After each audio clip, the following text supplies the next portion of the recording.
Em 1956, um caça F-100 Super Sabre da Força Aérea Americana teve uma perda de controle em voo durante a aproximação para o pouso, resultando em um acidente com lesões fatais para o piloto.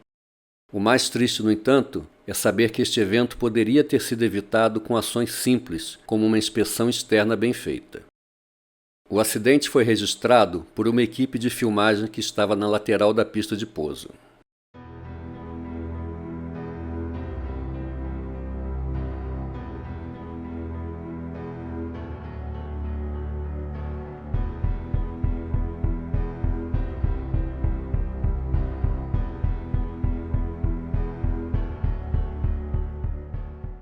Tudo começou na tarde de 10 de janeiro de 1956.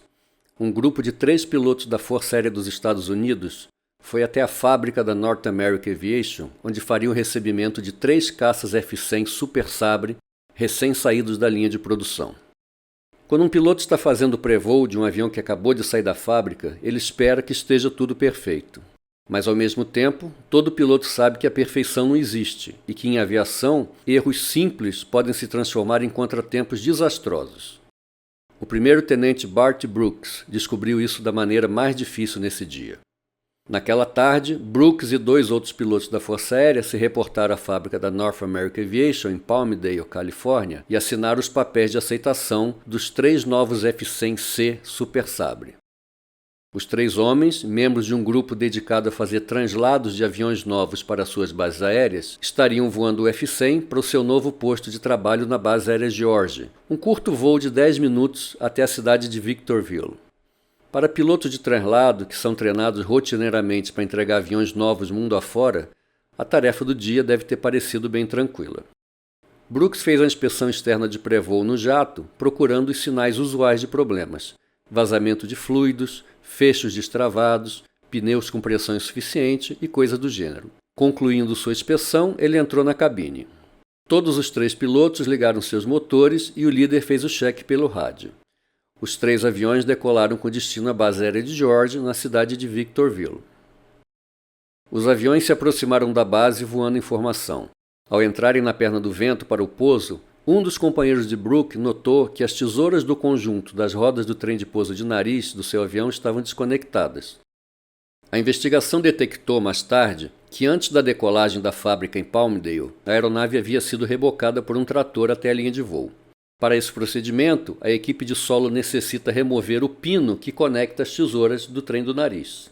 Após o reboque, as tesouras são reconectadas, o pino deve ser recolocado e um contrapino inserido para evitar que o pino que mantém as tesouras conectadas saia da posição.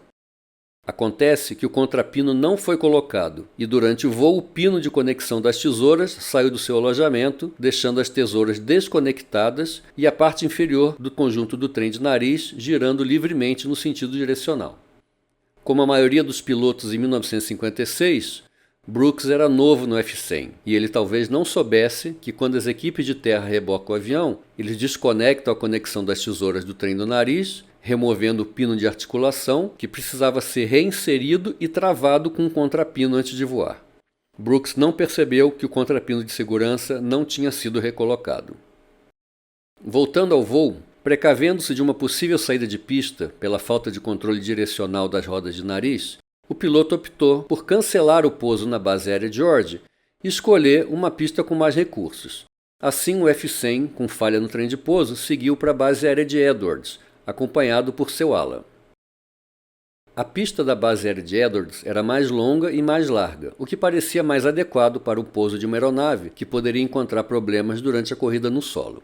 A equipe de emergência foi informada da situação, os caminhões de bombeiro colocaram espuma na pista e ficaram aguardando o pouso. Mas toda a experiência anterior de Brooks em caças F-86 não o preparou para as novas gerações de aviões, especialmente o F-100 Super Sabre. Começando a ser recebido pela USAF há menos de 2 anos, o F-100 era maior e mais veloz que o F-86, capaz de voar supersônico, com um motor mais potente, asas enflechadas a 45 graus, contra 35 do F-86, e motores equipados com um novo dispositivo para a época, que aumentava o empuxo quando comandado pelo piloto na manete, o pós-queimador. Os primeiros modelos do F-100 não tinham flaps, o que significava que suas velocidades de aproximação eram muito mais altas do que os jatos anteriores. E por causa das asas enflechadas, o novo caça tinha características de stall muito ruins.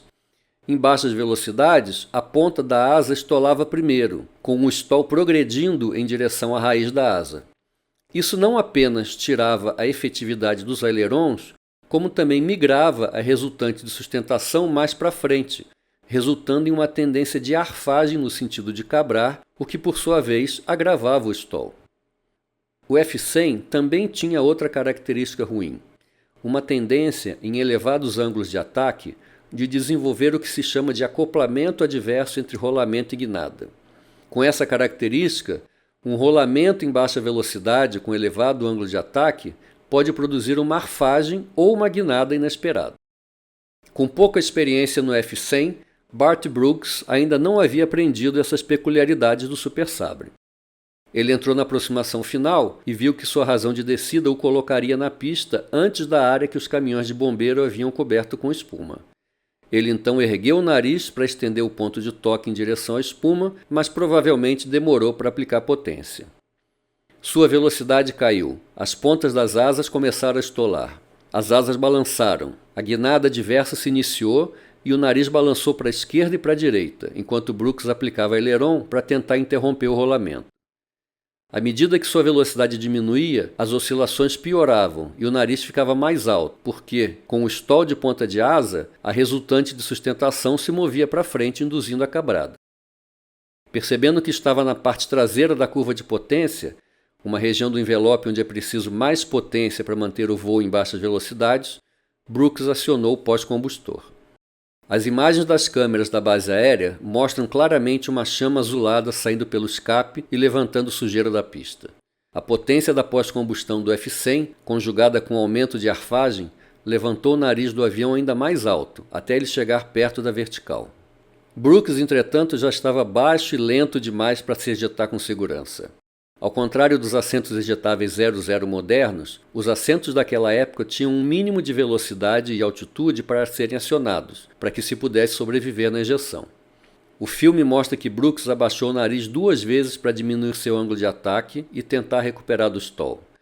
Mas a cada vez o nariz erguia-se novamente e a cada vez o escape mostrava o uso do pós-queimador. Movendo-se de maneira lenta e sinistra, o F-100 dançou ao longo da pista, depois saiu pela lateral, o nariz projetando-se para cima, balançando-se de um lado para outro. Enquanto Brooks lutava com as oscilações de arfagem, o F-100 rolou para a direita, hesitou e se inclinou mais. Sua proa desviou 90 graus para a direita da pista. A inclinação lateral chegou também a quase 90 graus e o caça bateu no chão com a ponta da asa direita. Aconteceu uma enorme explosão, expelindo uma bola de fumaça preta misturada com fogo. Os destroços subiram, caíram e tombaram em todas as direções.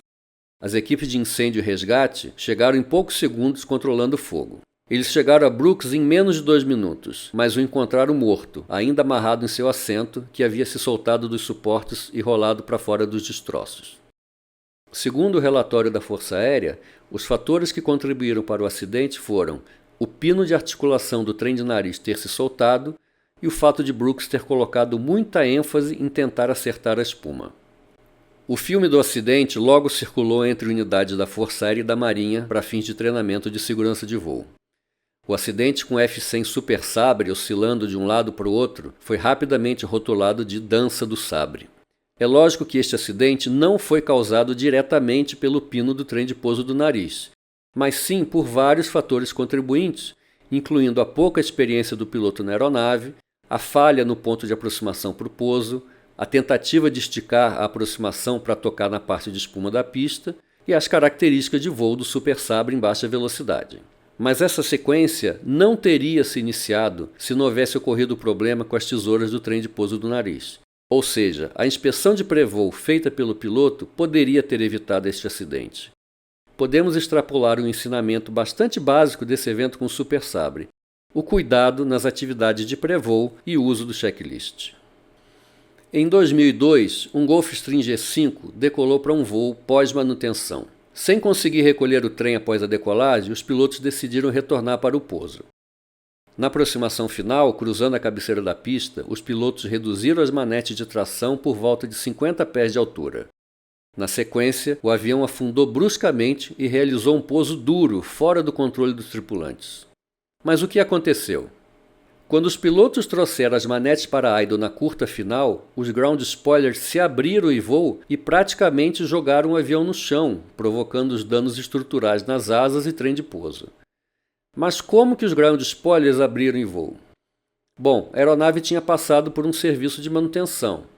Durante a atividade, com a aeronave suspensa em macacos, o mecânico colocou um palito de picolé nos sensores de ar solo para simular que a aeronave estava em voo e realizar os testes necessários. O mecânico não removeu o palito e os pilotos não verificaram o trem de pouso na inspeção de pré-voo.